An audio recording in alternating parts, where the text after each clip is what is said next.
I bought this electric salt and pepper grinder set for a friend for a gift because she has arthritis in her wrists and finds it very difficult to manage and maneuver in the kitchen. She loves to cook, so I thought these would be great. Also, they're very retro looking, which fits her style.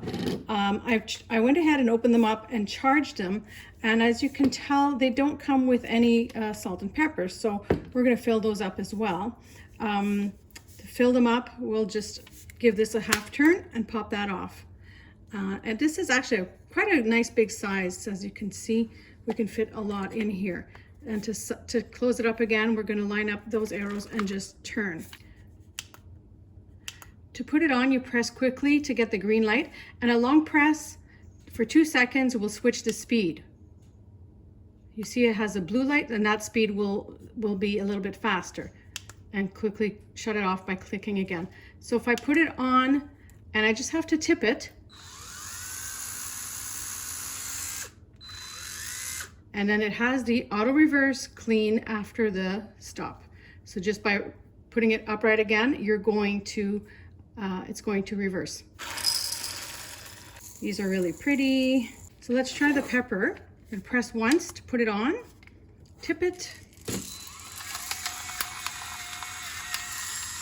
turn it over, and it cleans. If I would press it long, 2 seconds, goes green.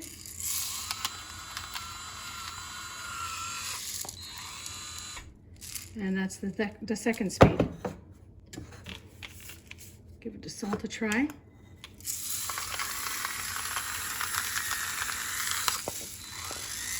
You can see it has that little blue light when you're grinding. These also come with their own rechargeable cords, so you can recharge them. There's 2 rechargeable cords. You could recharge them at the same time. Plus a little brush here if you wanted to clean out the top. One extra thing here is that you can turn this knob for fine or coarse.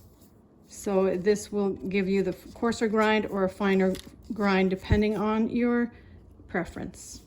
I really recommend this as a nice gift set for a friend or for yourself. They're really pretty, retro looking, and I think that they will make a nice addition to anyone's kitchen.